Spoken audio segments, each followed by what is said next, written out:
Crazy day on the flats. And no, I'm not talking about the lemon pepper kind. I ain't talking about the hot honey flats. I'm talking about Georgia Tech on the flats.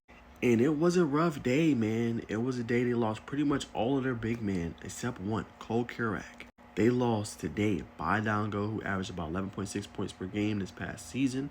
And they also lost Peyton Marshall, which was a little bit of a surprise. Now, why was it a surprise, y'all? Because Peyton Marshall, y'all, was literally there, right, at Scott Cross' introduction as the head coach, right?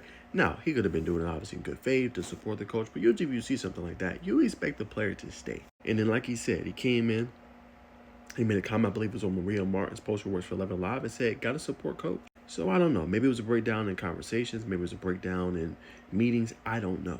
But I know Coach Cross did say several guys are going to be priorities, which was obviously a couple of guys.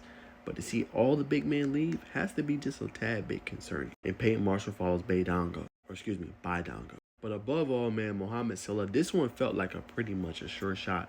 Pretty much felt like he was going to leave. And the reason it felt that way for Mouhamed Sylla because he is a guy, only played in 15 games, had probably one of the best stretches of the season to start off, obviously, the 2026 campaign, or I should say 2025-2026 campaign. He had five double-doubles in his first 6 games of the season. Absolutely was tearing it up and looked like he was going to be an elite player. Then he ends up going down with an injury, tried to come back and was just never the same, ends up sitting out the rest of the year. But obviously with Coach Stoudemire leaving, he's going to explore his options elsewhere. So, what's my thoughts? I feel like Mouhamed Sylla out of those 3 was the most talented, of course, coming in number 17 overall recruit, number 2 player, I believe, in Senegal, number 2 player overall in the country. He was elite, and he's expected to have a dominant freshman year and potentially even be All-ACC. None of that happened. He's going to move on to greener pastures and look obviously elsewhere. The next question, though, for Georgia Tech is, what are they going to do as far as the big men goes?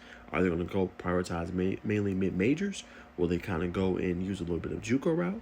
Will they go and try to get guys from higher name programs? I don't know, right? Because the biggest question has been always this: do they have the NIL budget? Do they have the funding? Do they have the things to get some of these players? Say what you want about Coach Stoudemire, the previous coach, but he knew how to recruit these guys and bring in elite prospects. We're going to find out if Coach Cross can do that. I know he wants OKGs, our kind of guys, but at the same time, you do got to bring in the talent if you're going to at least be serviceable, at least pretty good in the ACC.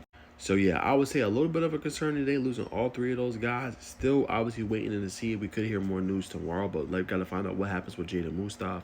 We got to find out what happens, obviously, with Akai Fleming and several other players on the program as well. What will Cole Kurak do? It's going to be very interesting conversations and see what kind of happens, especially with this portal window opening up a week from now on April 7th.